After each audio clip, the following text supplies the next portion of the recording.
Okay, this is kind of a follow-up video just posted a couple days ago, and did a premiere on a video that had a new twist to it. It was highlighting myth versus fact, and it concentrated its focus on a young lady by the name of Melissa, also she goes by Mel, who has a site where she made a very, very bold statement. She said, you know what, if you use one of those vintage electric foot controls at slow speed for practically any amount of time whatsoever, it's going to get so hot you can't handle it, and it's very likely that it could catch fire. So I decided, you know what, that's something that needs to be challenged. I work enough with vintage machines. I use electric style foot controls all the time on practically every machine that's out there. And do they get a little bit warm sometimes? Of course they do. But do they get so warm that you can't handle them? I've never experienced that. And certainly have never had any catch fire. So I decided to put it to the test. And the feedback during the premiere and afterwards is that, you know what, you handled it in a very fair manner, and you disproved her claim hands down. So after doing the premiere, I posted that video, and I was absolutely shocked at the response that I got. Very angry response from, I can only assume, proponents of this lady that posted this on her site, and accusing me of falsifying it, cheating, just a variety of nasty comments that really caught me off guard and really shocked me, to be honest with you. And one of the biggest rubs they had is that, yeah, I had used a big motor. Yes, I had run it for an extended period of time, but I had not put a load on the motor. I had not had a belt on it. I didn't have it connected to a machine in any way. And as I thought about that, I thought, well, you know what? I really don't see, with the extreme statement that she made, that me running a motor in a machine for an extended period of time is going to get that drastic of an outcome. Maybe a slight increase in the thermal response of the foot control. It's going to get warmer because there's a load on it. But we had so overwhelmingly disproved her claim after going above and beyond what she asserted. You know, again, saying if you operate it for any amount of time, we went 5 minutes continuously at slow speed with a large motor, 1.1 to 1.3 amp FAF 332 motor. And we just totally showed that her statement was unfounded. So, at any rate, before I rant any longer, because it really did get underneath my skin, those of you that are real busy and haven't seen that video that is posted yet, and just happen to come onto this video first, I want to give you some context to work with. So I'm going to play the first part of this video, and then we'll jump into another myth versus fact to prove our point even further as far as this unfounded claim that this young lady has made about vintage electric foot controllers. All right, here you go.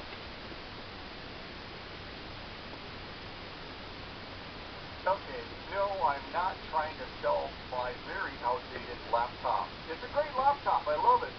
But what I'm zooming in on now, showing you, is that I came across an interesting site. It's called The Quilting Room with Mel. Now, I had never heard of this site before, and my first assumption was, when I saw the caption at the top, was that Mel must be a guy. Because at one point I had an Uncle Mel. Wonderful guy. But this is actually a blog or a site that's written by Melissa Shields Handy. And Melissa is obviously a girl. And what she's writing about in this article, the caption of it is electronic foot controls versus electronic foot controls versus electronic foot controls for vintage sewing machines. I kind of stumbled there because she kind of, the line is a little bit awkward to read. But what she's doing here is she's drawing a comparison between the contemporary or more contemporary electronic foot controls versus the older style electric foot controls.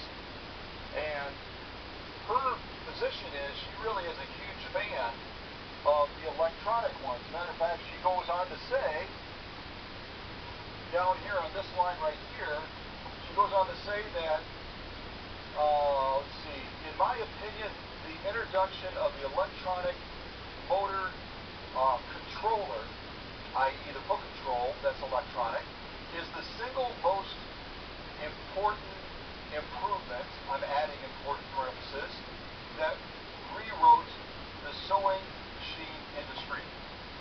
Those are some pretty powerful words. She's obviously a bizarre proponent of electronic foot controls.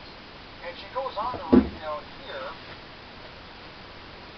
this little advertisement on her page. Sorry about that, Melissa.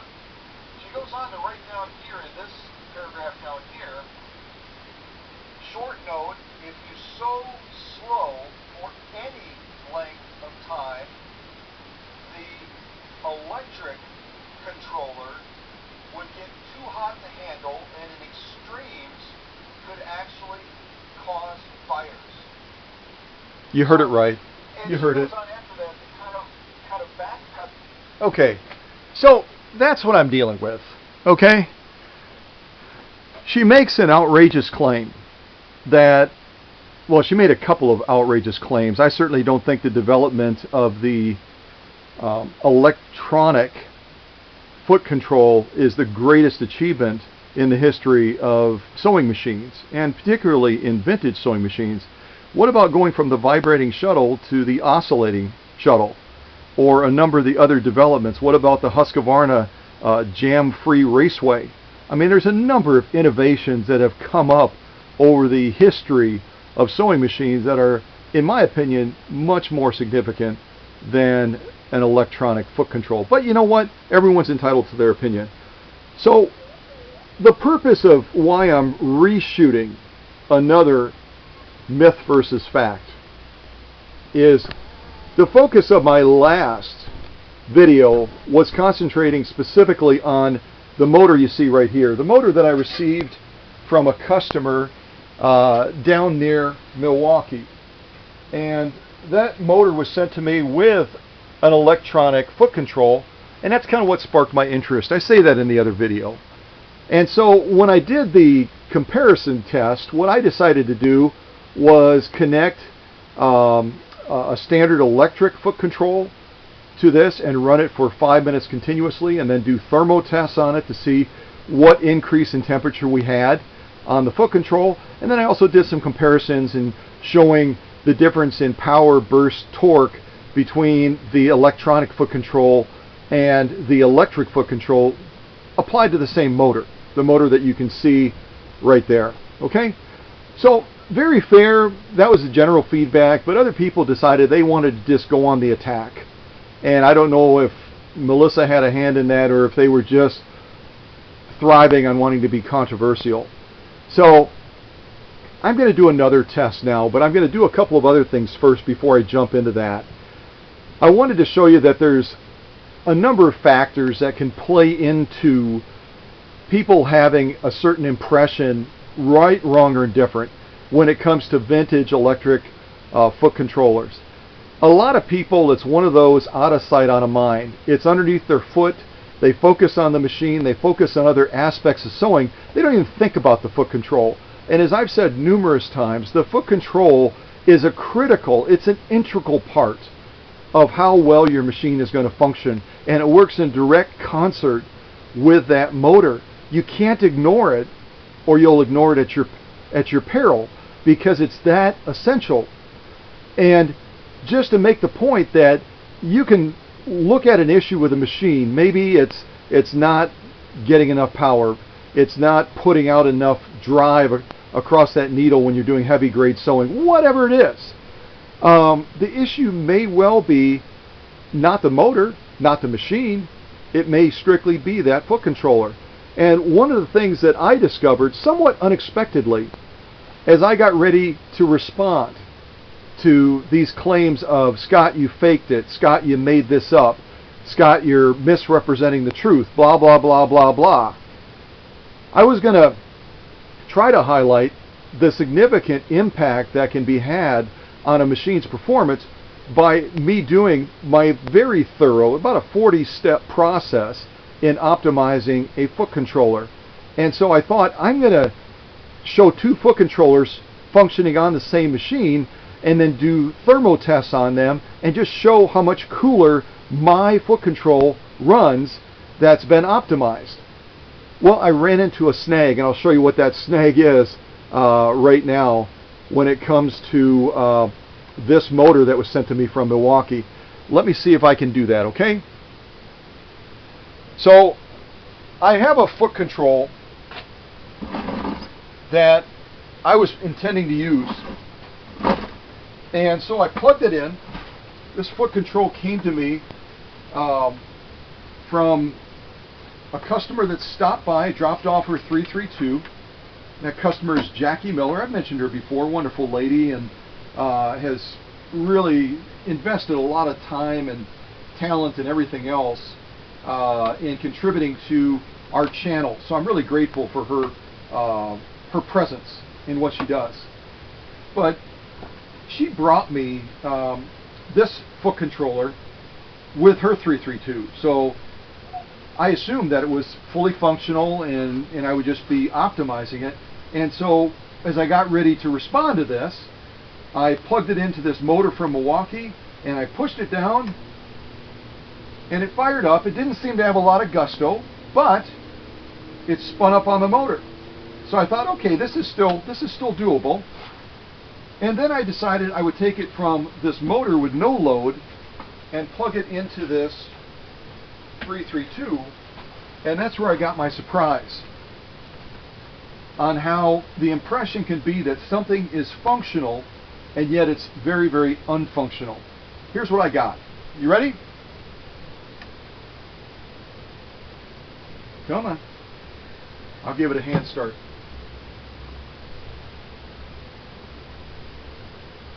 All right. If any of you are singing like a country song where you're like riding the horse and you're kind of bouncing down the trail slowly, you know, that's kind of what we have going on right here. And I've got this foot control, if you're able to see it in the camera, I've got this all the way down as far as it'll go. It's down to the metal. And we're barely getting a response from this FAF 332. You can see it yourself in the camera. I mean, it is just slugging out. So I thought, well, I can't do a fair comparison because having it run at slow speed for 5 minutes is all it can do. So I've got to just focus on my foot control that's optimized. And I thought this should be pretty simple because I already set up an adaptive plug, so I could just plug it right into this unit and then jump right into a foot control. Remember that? I'll kind of zoom in on that a little bit so you can see it.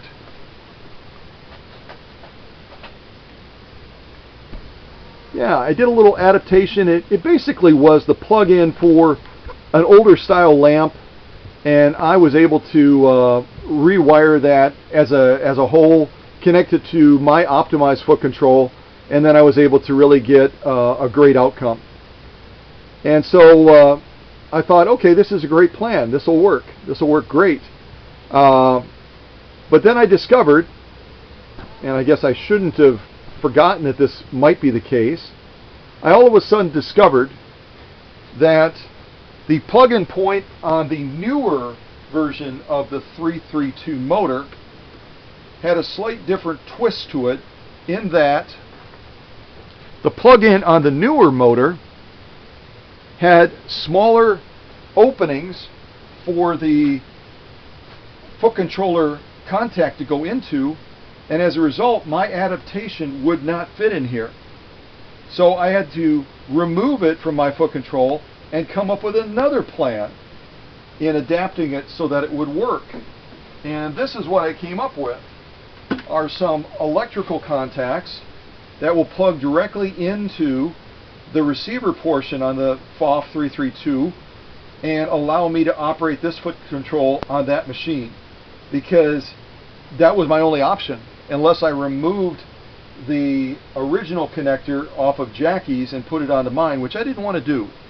So what I'm going to do now is, number one, I'll remove this because that doesn't serve any purpose, but I'm going to plug this into this 332, I guess, to prove the simple point that the optimization of a foot control is more than just a nice thing.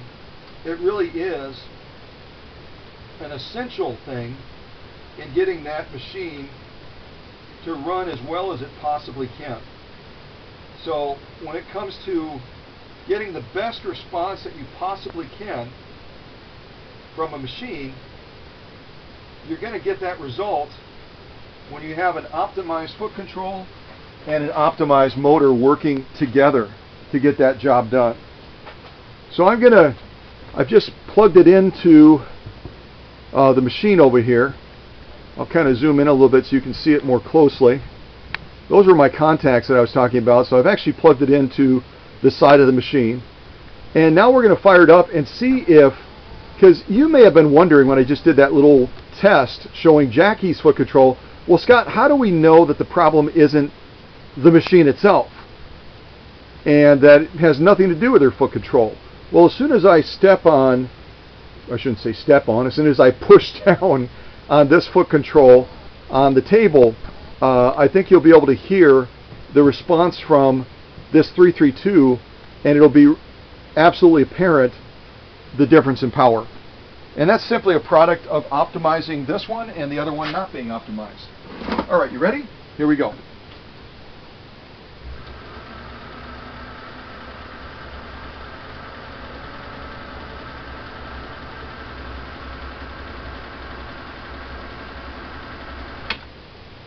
Maybe a little bit of a difference. What do you think? Quite a bit of a difference, isn't it? So again, if you're having power issues with your machine, doesn't matter what kind of machine it is. It doesn't have to be a FAF. It could be a Bernina. It could be a Singer. Send your motor and your foot control into me, and we'll take it from running like Jackie's currently is to running like the one that you just witnessed. It really makes a huge, huge difference. Okay, so enough promoting my services, if you will. I want to show this off now. I want to set up this timer, but I've got to do, first of all, pre-temperature tests on this foot control so we can see where we're at right now, where we're starting with, okay? What we're starting with. And I've actually made a little official sheet so that I can actually be fair-handed in documenting this so that there's no guesswork. In the last video I quoted, and someone brought it to my attention, when I did that, that's basically the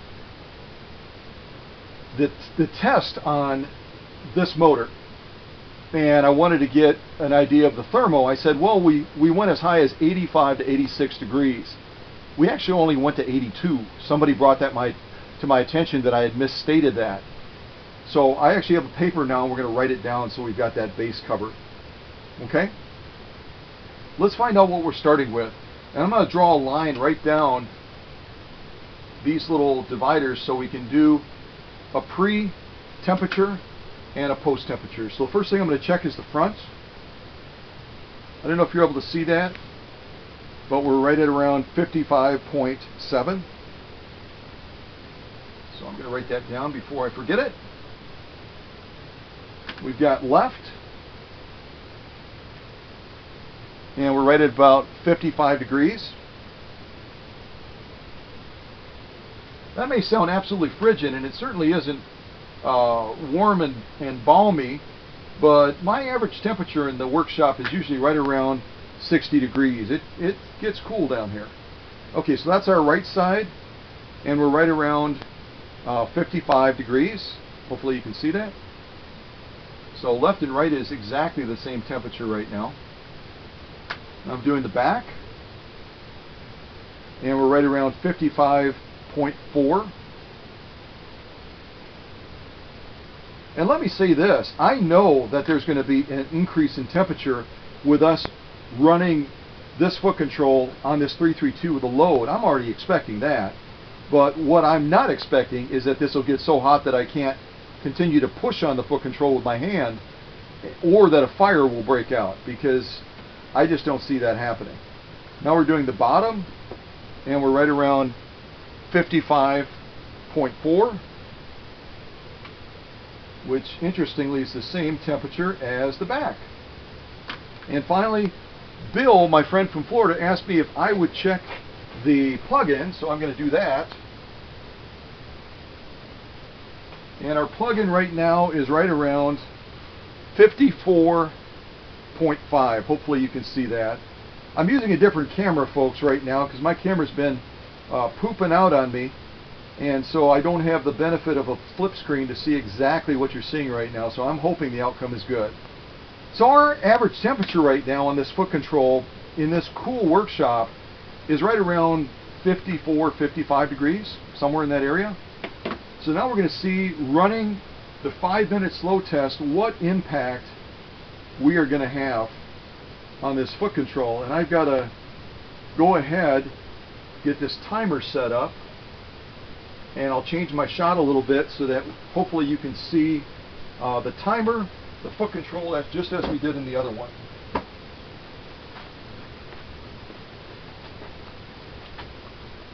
And again, if the camera seems a little bit different, again, it's because I'm working with a different camera.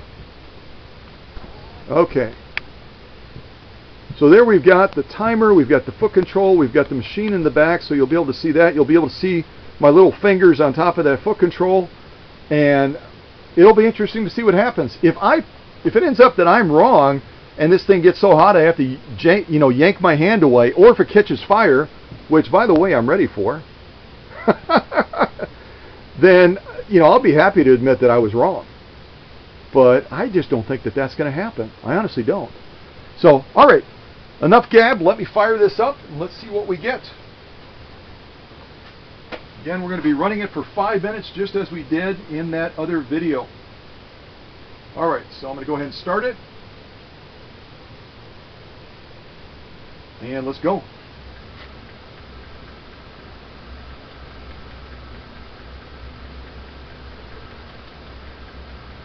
And I've got that about as slow as I can possibly go right now, folks. I've got it just barely pushed down. And I'll adjust it a little bit as I go. So, foot controls, again, are one of those out of sight, out of mind things. They're so essential to how well a machine does, but people generally forget about them. And it's not until your machine starts experiencing problems, or in extreme cases, as Melissa is purporting, all of a sudden your foot control catches fire, that you all of a sudden say, oh wow, I have an issue. Now, I'm being a little bit facetious, of course, but the issue could be two additional things that I haven't mentioned, and that is that there are carbon, if you'll allow me, like carbon discs inside of a foot control. And over time they can get dirty, they can kind of wear down, they can become contaminated, they can just get gunked up, and that ends up generating extra heat for that foot control. The other problem can be that if you have a machine like this FAF 332 that generally pushes about 1.1 to 1.3 amps of power, and your original foot control goes out and you don't want to invest in another one, and you put another foot control with that machine, but you don't look at how it's rated, and the most convenient foot control you find is a Singer Bakelite, and you connect it to that FAF 332, and all of a sudden your foot control starts getting really, really warm, and you're like, whoa, this never happened with my other foot control. And then all of a sudden this smart guy on YouTube by the name of Scott says, hey, your foot control is only rated for 0.7 amps, and your motor is putting out a lot more than that, and it's causing your foot control to overheat, that you all of a sudden discover that in concert thing that he always talks about. You've got to have a foot control that is rated as high as the motor, preferably even higher, so there's a little bit of a tolerance in the amperage there in case that motor tends to spike up higher than it's rated at, which can happen. So when it comes to finding the right foot control, you've got to really look at that amperage factor. Now this foot control right here that I'm pushing right now is a Mercury style foot control, and it's rated at 1.2 amps. So it's good to go when it comes to this FAF 332. I would not, however, put this Mercury 1.2 amp foot control on a Husqvarna Viking green machine, especially like a 21A or a Type 21 that has a 1.5 amp motor, because that motor is going to be demanding more than this foot control can provide, because you got 1.5 versus 1.2. So that's just not a fit. That won't work. And the result will be that you're going to have overheating. So whether it's the issue with the carbon style tiles that are built into a lot of these electric foot controls that get contaminated, old, dirty, greasy, whatever, and they start to overheat, or whether it's the issue of mismatching the foot control with the machine, that can cause legitimate issues with foot controls getting overly warm. So that would be, I guess, the only credit I can give to the claim that Melissa might be making, but her claim is so extreme, I can't give her a lot of grace there, to be honest with you. And we've been operating now, we're at 1 minute and 25 seconds left. We've been operating for about 3.5 minutes almost, and this thing is still, this foot control is still, I mean, it's getting a little bit warmer, but nothing extreme like Melissa is claiming. And we're running a 332 just as we would in sewing. And putting material underneath the presser foot and the feed dogs moving as they already are is not going to change that factor much at all. And I can only do so much, folks. It's only me. Like I said before, I'm a force of one, so I can't hold the foot control, operate the camera, and also feed material at the same time. Otherwise, I better just quit doing what I'm doing and join the circus. So right now we're got about 45 seconds left. Still no fire. This thing is getting a little bit warmer, which is, I mean, expected. It's expected. We hit about 82 degrees as a peak on the other foot control just running this motor. So if we didn't get higher than 82, I would be utterly shocked. All right, let's get ready to do a countdown. You can count down with me if you'd like. 20, 19, 18, 17, 16, 15, 14, 13, 12, 11, 10, 9, 8, 7, 6, 5, 4, 3, 2, 1. Time's up. I'm going to throttle up just so you can see how slow we were running. Alright, let me shut this off. I'm going to go ahead and quickly adjust the camera so you can see the temperature more clearly, I hope. And we'll see what impact we've had running this foot control on a load. So the first thing we're going to check is the front, right? 82.4. Hopefully you can see that in the camera.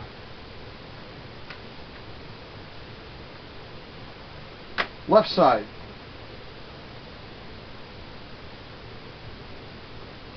Also 82.4. Right side. 90.1. Just as in the other test, it is a little bit warmer, isn't it? Back side.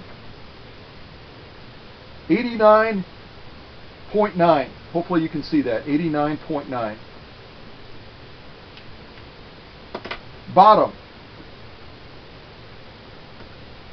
77.5.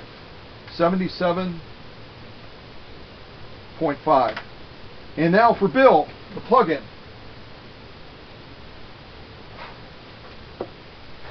57 degrees. Not a huge leap, folks. Not a huge leap at all. So 57. So what I can say at this point is all the griping and moaning and downright nasty comments that I got about, hey, you did a test with a large motor, but you didn't put it under a load and you cheated and it's a bunch of bogus blah blah blah, Scott, and you're faking things and all that.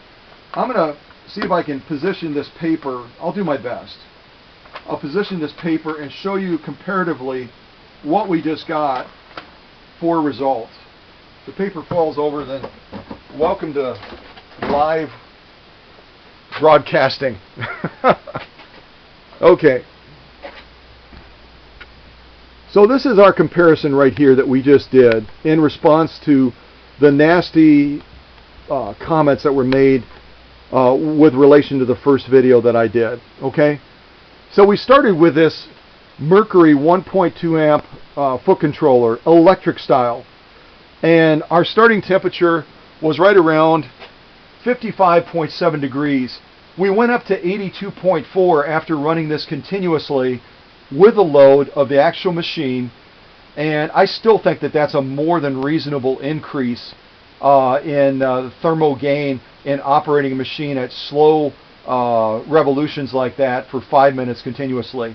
Our left side started at 55, we went up to 82.4, identical temperature, that's kind of weird.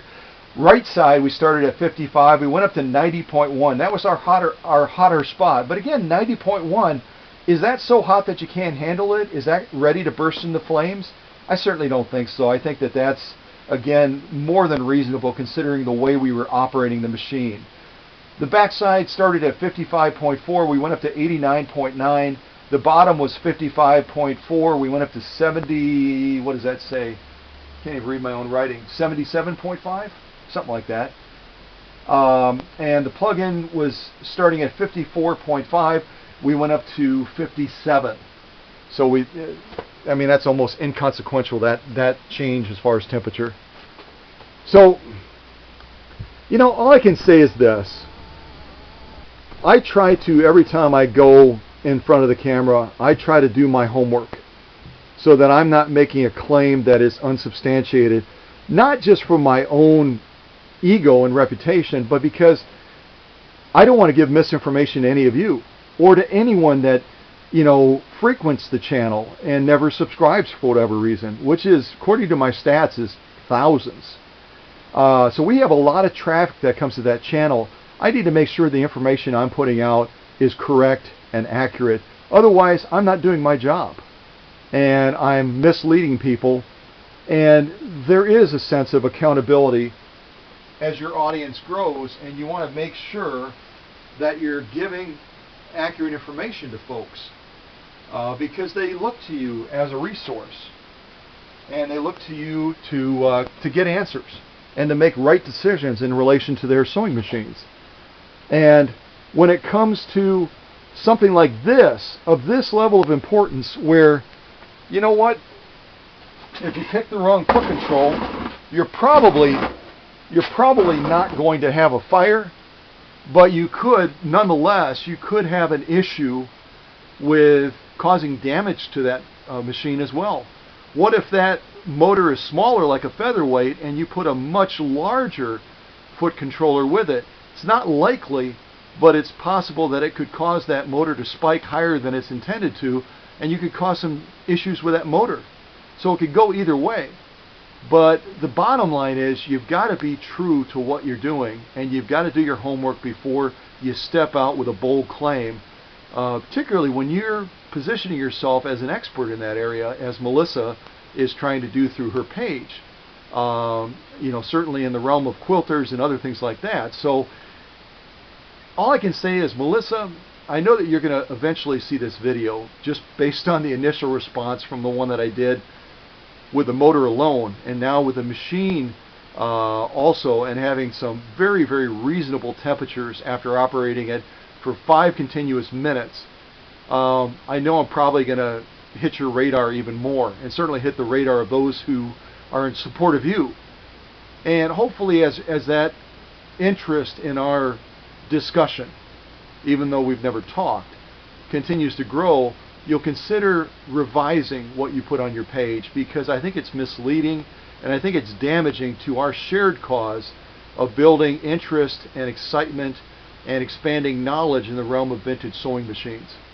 So I'm leaving that to you as the final challenge, that you'll set the record straight. And if you're having issues with your foot controls, you could always send them to me, and I'll be happy to optimize them so that they're running like mine does and not like Jackie Miller's is at present. The good news about Jackie's is she's already had the wisdom to send me her machine, or I should say to bring her machine to me and her foot controller, and you can rest assured when that machine and foot controller leaves, it's going to be perfect. So appreciate you being a part again of this myth versus fact. The fact is, if you manage your machine correctly and you match it with the correct foot controller, and if you maintain that foot controller and don't just forget about it, again, you've got those carbon discs in there that are going to need some level of maintenance over time. And that can be done, as my one friend posted on the YouTube channel. You can use a variety of different electrical safe type cleaning solvents to clean those up and to get it back into shape along with your motors so that they work in concert. Okay? So, yes, I hear you, Bill. I hear the rest of you. Busted. So, we busted a false premise twice now. I hope I don't have to do it a third time. Alright, God bless you guys. Keep watching for great videos like this.